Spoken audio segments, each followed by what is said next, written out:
This meeting is being recorded. It is.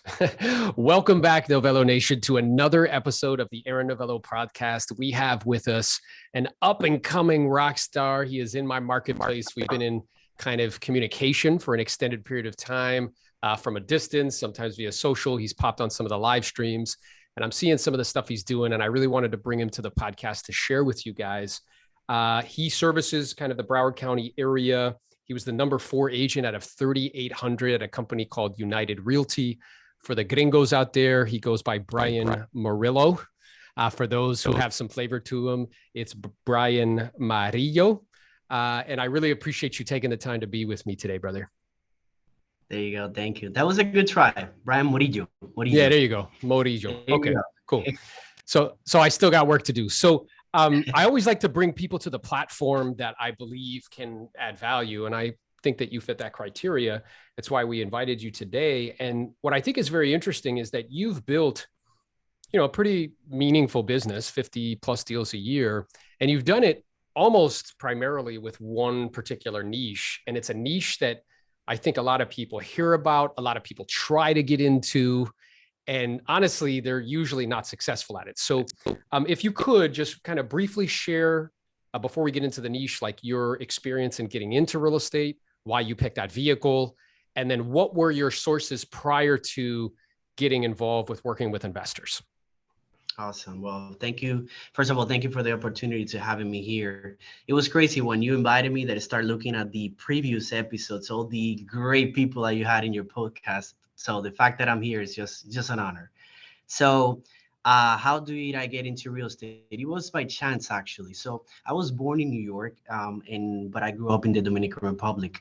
My whole family is from there. My parents at one point they decided they wanted to live in the U.S. They moved. I was born there, but then for some reason, don't ask me why, they decided to move back. So I was raised in the Dominican Republic. I went to school over there. But being a U.S. citizen, there was always the possibility to come here. By chance, I met my wife over there. We spent 4 years in a long distance relationship while I finished school over there. And then, after that, I moved here with her. We got engaged. And then I just needed to start something new here. My background, always been in sales and in the corporate level. Like literally my first job was at a shoe store selling shoes.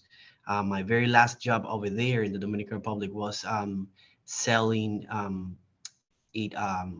imports and export services for companies. So it was always in sales. That was always what I was used to.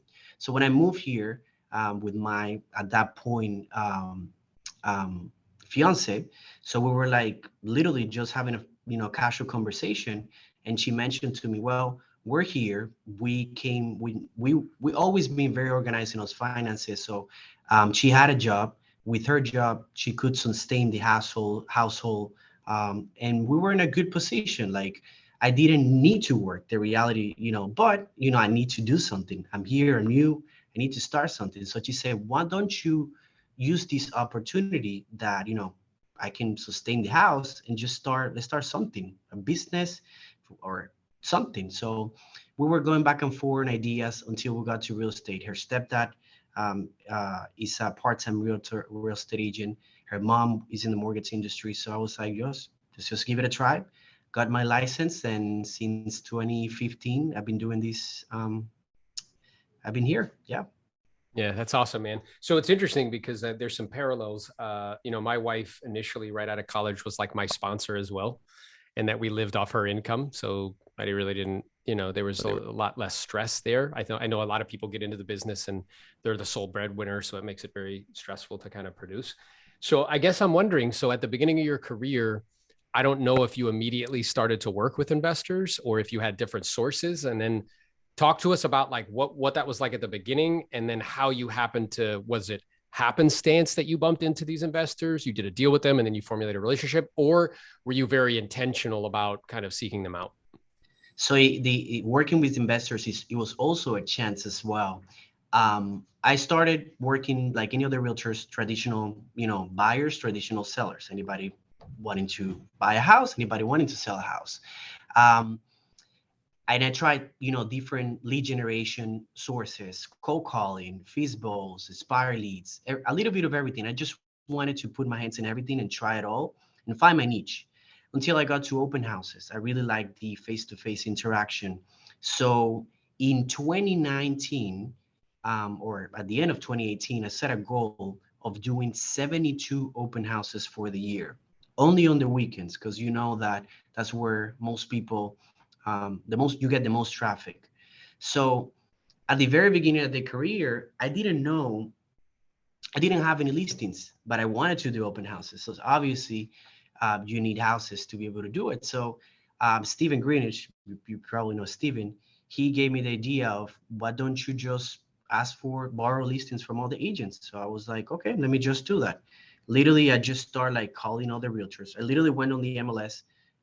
I just looked for, since I had all this database, all these houses, why don't I pick the houses that I want? So I got the beautiful ones.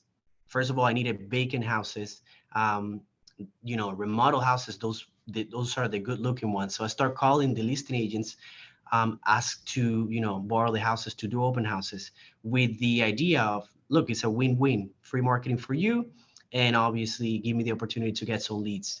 So obviously you get a couple no's. People know I hold my open houses. No, I don't, for security reasons, so many things. So literally just went into it until I got to connect with a specific investor. At that point, he was the listing agent, but he was also the investor that bought the properties and flipped the properties. So uh, he was, being more an investor. He wasn't interested of, the regular buy leads or listing leads that you could get out of the open house. So he wasn't doing it himself. But obviously, being an owner of the property, he wanted to sell those. So we connected. He gave me the opportunity to do an open house in one. He liked how it worked. We built a relationship. It got to a point that he got more focused on getting more properties. And every time that he got a new flip, a new rehab, he called me directly to hold open houses for him. Because again, he saw the value into it. I'm not interested, and it's free marketing for me. It's an opportunity to get more exposure. So I did a lot of open houses for him, until he got to a point that he was very he they were getting very busy with the investment side of it, and he wanted to leverage himself and get himself out of the picture as a listing agent.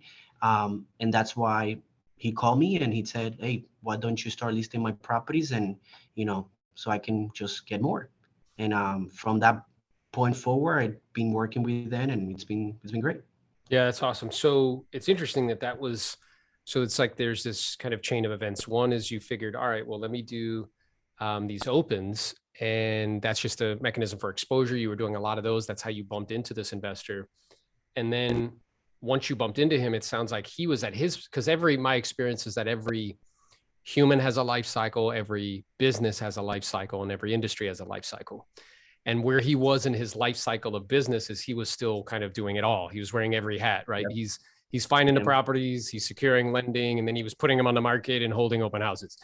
And he reached a point where he recognized, like, oh, my highest valued activity is not doing this.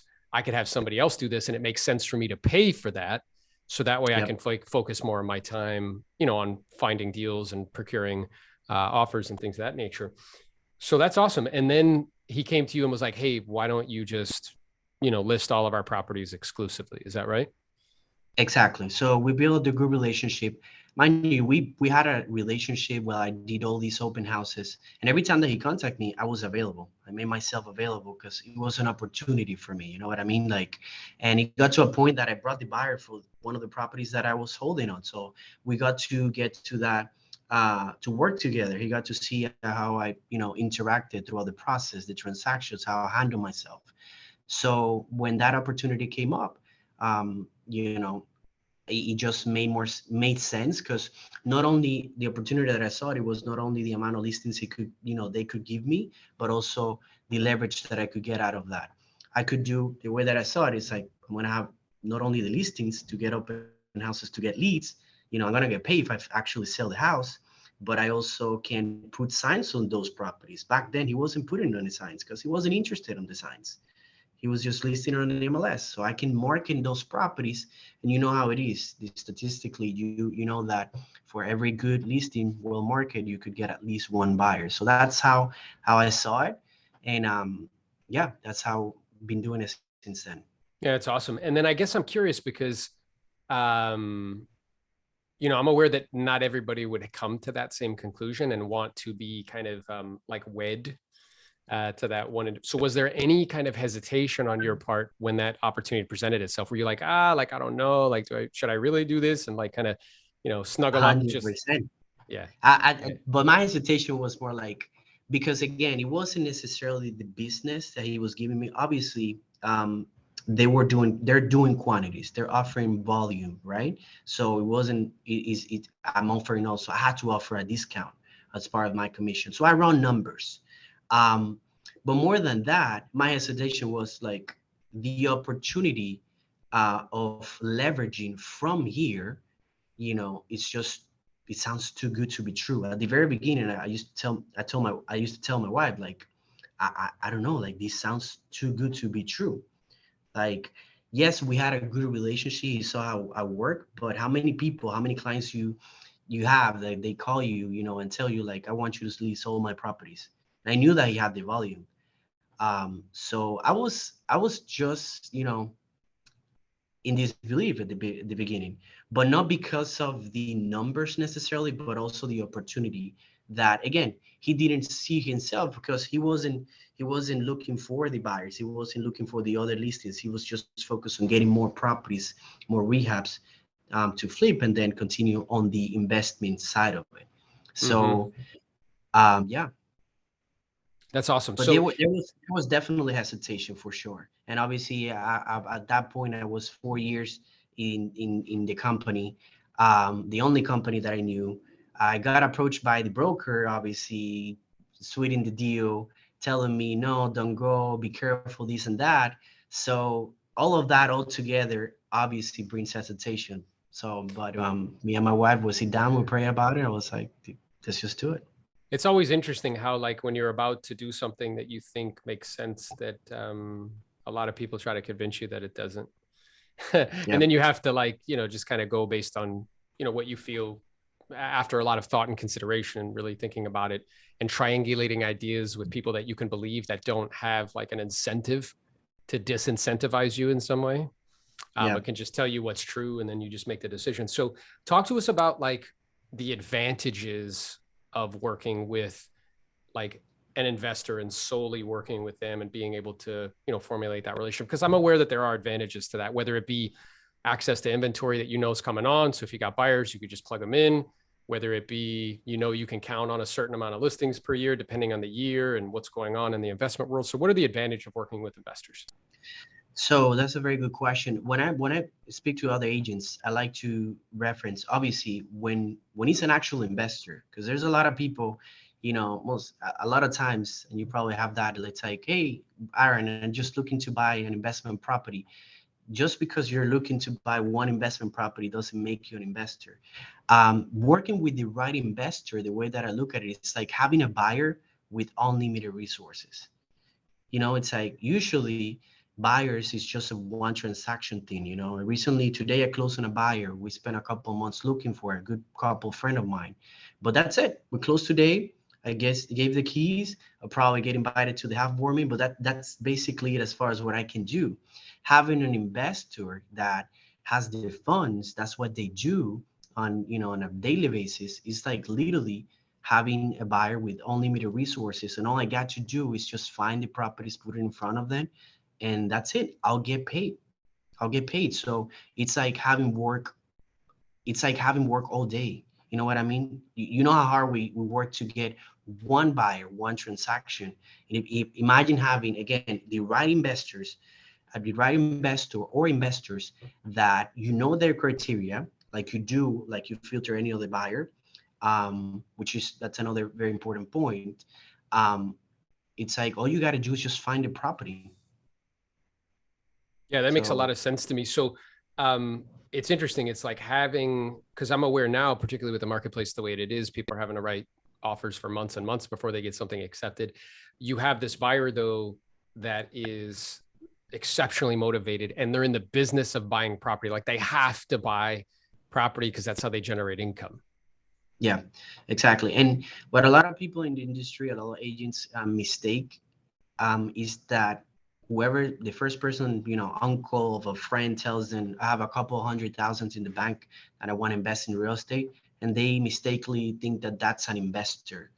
An investor, which is basically what I do. You don't need multiple investors. That would be ideal, but and that's another thing. It depends on the type of investment property.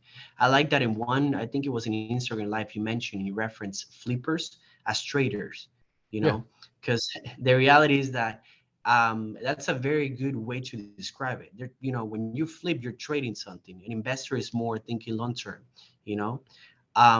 but once you have those investors that have the funds, talking about enough to buy multiple properties, not only one, constantly, and you get to know their criteria and do the homework on knowing what exactly they're looking for, that's just magic. You know what I mean? Yeah. Anytime that there's a lot of investors that they could come to you and tell you, yes, I'm invest in real estate. Let me know. If you come across a good deal. I'm like, okay, what's your criteria? Most of them are going to tell you, well, I buy whatever, whatever the numbers works. It's like, when they tell you that is the most basic answer, no, that like, if the number works, I will buy it myself. If you sell me a 3-2 implantation for $10,000, clean title, I'm going to buy it myself. I don't have to bring it to you. But every investor, like any other traditional buyer, has their specific criteria. No, do you only buy in Broward? What's your, capacity, the real capacity? Because just because you have a couple $1,000,000 in the bank doesn't mean that you're going to dump it in one property. Or, HOAs are a problem with you. Are you okay with open permits in the property? Are you familiar with dealing with all of that? Probates, you know what I mean? Like all the things that we don't want to deal with in the traditional real estate. Yeah. Yeah. Are you okay with condo associations? Like it's just and it's interesting because what I'm writing down here is for those that are listening, what you're doing is teaching people how to pre-qualify an investor. So how do you even define it? So just simply because somebody buys property or has a little bit of money, that doesn't make them a professional investor. And the other thing I wrote down here is that professionals are very specific. So I know because we've done some deals together where you bring buyers on our listings and like, there's a corridor where you guys like to play. It's very specific. If something pops up in that corridor, you're going to get a call from Brian because he knows exactly what his guys want. They want certain criteria, single family residential, west of this street, east of this street, right? Concrete block within this price point. And if that's fits the criteria, like he's got a buyer for that all day long, every day. So this idea is that like, it's pre-qualification, and I teach people that all the time with whoever you're speaking to, whether it's an investor or expired or whoever it is, being able to ask questions to really decipher people's levels of motivation, their levels of seriousness. And if it makes sense for you to physically spend some of your non-refundable precious breaths of life talking to them. And what I'm aware of is like because that's your niche, you're very clear. If somebody calls you, is like, yeah, like, cause they do that all the time. Like, yeah, if you get a good deal, call me. It's like, nah, bro, like we're good. But if it's the more specific, cause you know how to pre-qualify. It's like, all right, well, if you don't mind me asking, how long you've been doing this for? How many deals do you do per month? How many deals do you do per year? Do you have a rolling line of credit? Do you have any partners, right? Do you guys only doing for where you're trying to resale or do you hold? Right? Do you only do single family residential or do you play in other playgrounds? Do you have specific geographic areas? So like what Brian is doing right now, he's showing you how to pre-qualify so you don't waste time. Cause I think most people waste time with all those other folks. Would you agree with that? Yeah. Yeah, 100%. And for the real investors, when I say real, I mean, I would say more like the consistent ones, the ones that do more volume. Once you ask those questions that you just did, their history, the purchase history is going to tell you what's their actual criteria. Some of them tell you, I buy anything in South Florida. But when you look at the last 20 houses they bought, it's only in Broward, nothing in Miami. There's a million opportunity in Miami, in West Palm too. So if you haven't purchased anything, it's because it's not in your criteria. So obviously, it's, again, a great opportunity to show up in those places. Yeah, any investor is going to buy it. So Yeah, that's awesome. that And the so, spread to, sorry, sorry to interrupt you. So the spread too, not all investors are looking for the same, type of profit. Some investors are okay with flipping a property and just make $10,000, and other ones just say, if it's not less than 50, 100, I don't do it. yeah, I'm not interested. So, and you're absolutely right. And I think, and I appreciate that, like, that was kind of an interesting insight for you. I read this book called What I Learned Losing $1 Million. And it's about this guy who did lose $1 million in 4 months in the 80s. But one of the main things I took from that book is the definition of words, because he said, I think a lot of people get into trouble or they waste time because they're not clear on what words mean. So in this realm, I think people throw around the word invest, but it's not actually accurately applied. So like the word investing, what that means by definition is the number one goal of investing is the preservation of capital, is not to lose money. It's not to make money. It's not to lose money. Yeah. And then the goal is I'm going to receive it back, my invested capital, over time in the form of rents, dividends, or royalties. So by definition, it's long-term, right? Yep, and then trading, there's a bid and an ask, and we're trying to make the spread. They're speculating, which the Latin derivative of that word is spectere. It means to see.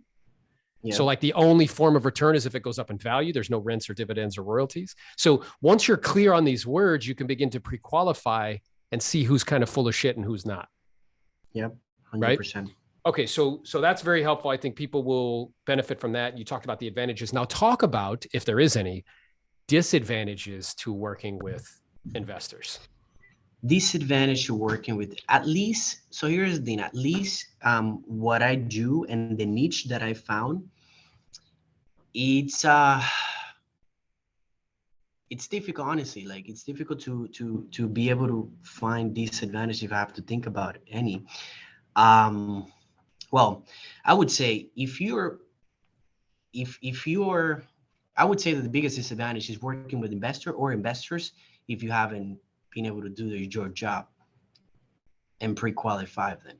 But disadvantage, honestly. Yeah, the only other, and I'll help you. So the only other disadvantage that I could potentially see, and I could be wrong, like I'm interested in your feedback, is my experience is that when agents have a tendency, not you, but just in general, they can be one-dimensional. So by that, what I mean is they find something that works, but they have no other sources outside of that. So we'll see like people who get into when it was big, like REO, and they crush it, they murder the game, they destroy it. And then once the REO dries up, they're back to like, calling me about how do I prospect? Like, how do I do, you know what I mean? Because all of their business dries up. So I think one of the only challenges could be is being over dependent on it. Right.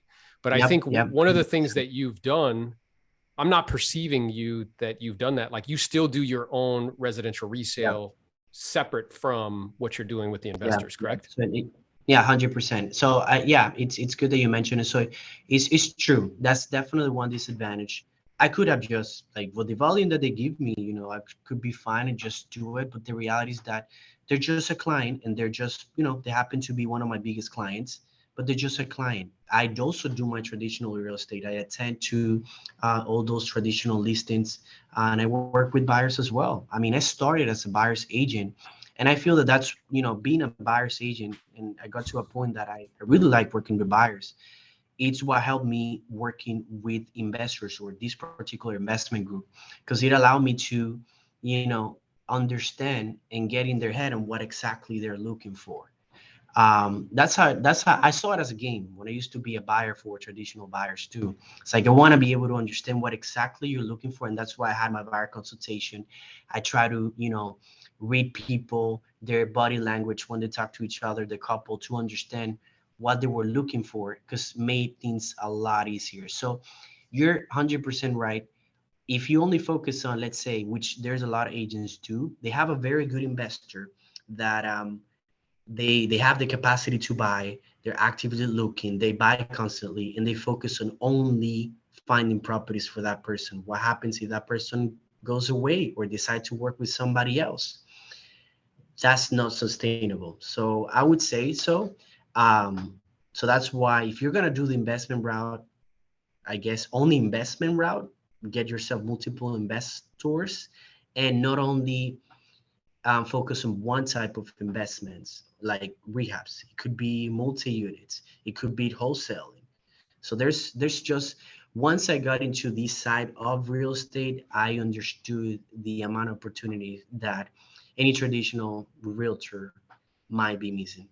Yeah, and that makes a lot of sense. So it's like if I am gonna like within the vertical, let's say of investing, not to become over dependent on one investor, um, and then perhaps have more than one, and have that really be your niche where you can help people in multiple different vehicles. So single family residential, warehouses, like mobile, like whatever it is, there's just like multiple parts, and then go deep in the niche. So what I like to tell people is that the riches are in the niches.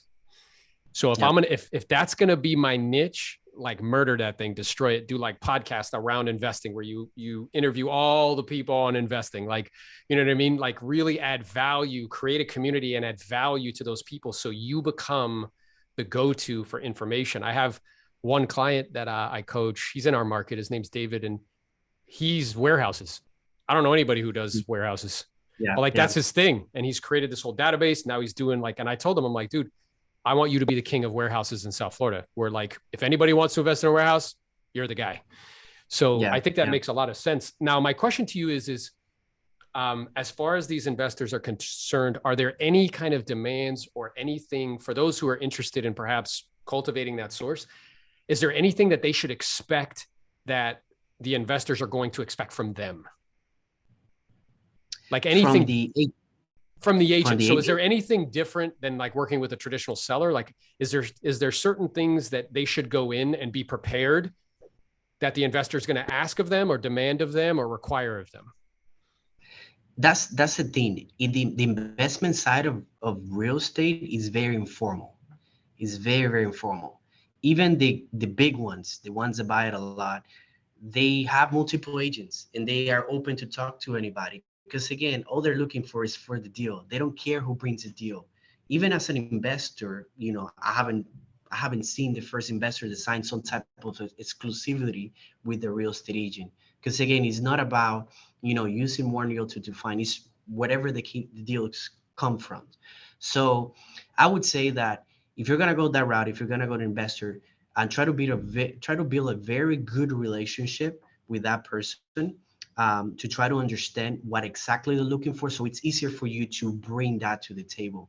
And also by doing that, building that very good relationship, it gets to a point that that person can bring leads to yourself, opportunities. It's like, look, the investor, again, they're not interested where the deals come from, but if you have the good relationship, it might be that from some source, they got a list of possible clients. They can give it to you and tell you, look, there might be something here. um, Try to reach out to those people and try to bring me a deal from there. Things like that can progress and happen just by having that relationship. And in fact, that's kind of the deal that I have with this investment group. We help each other in a lot of different ways too, because I get them deals to the table. They do a lot of marketing themselves. They do the traditional mailing. At one point, they have billboards in the highway. They do a lot of things, and that by hitting a lot of doors, you can also bring leads of traditional listings. So they give me, and they also give me those leads to myself, because again, we have that relationship where I help them on one side, they help me through another one. So that's I would say that it's the main thing, is just build the closer relationship and try to understand the investor All and right. their So criteria. so I wrote a few things down. Like one is recognize that like you're only as good as the opportunities that you bring. So if you're going to work with investors, you got to be committed to bringing them deals on a regular basis. Not like I brought Yep. you one, but I want you to list all my property. I want to be able to list all your properties. Like, no, I got to be bringing them deals all the time. And you have to have a Yeah. source for doing so. The second thing is to remain neutral, not have like this, like to get like mad or sour if they're talking to other agents. Like you have to be okay with that they probably are. Yep. And it's not like you're not getting married. It's not like this exclusivity, right? And then Yep. my other question to you is do you do anything, because you're stressing the relationship piece, have you done anything other than just bring them deals to cultivate the relationship, like on a personal level? Like do you guys like hang out, like, stuff to really kind of solidify that relationship that you have. Yeah, I mean, it's like I said, at least for myself, I can only talk from my experience, which it's with this investment group. The owners are two young guys, literally my age. So throughout the years, we have built also a good friendship. Um, it's like I work under their umbrella, even though I have my own business as well, and I deal with my own clients as well. Um, and again, we feed each other with deals in different ways. So yes, if you could get, a personal relationship, why not? That definitely helps. In my particular case, following the discussion that we were doing about niche, what I found is coming from the traditional real estate of buyers and sellers, I build a lot of relationship with all the agents, and I myself understand that a lot of realtors, they don't understand how all these off market work, because that's another thing too. All of these rehabs, wholesaling, which is millions and millions of dollars, happens off market. You know what I mean? Like at realtors, we usually like focus on the MLS and whatever is live there. But all of these exchange of properties, wholesaling, which is a lot of money, a lot of opportunities off market. So if you don't get in those conversations, you never know what happens. So once I like got to see the best of both worlds, I got to connect both. And literally, I've been connecting agents and reaching out to agents. It's like use my resources. I know my investors. They're a big investment group here in South Florida. I know their criteria. Just send me the properties, send me addresses, send me numbers, and I'm able to filter those for them. And I can let you know if I can, get you a cash offer. Let's say you get a listing.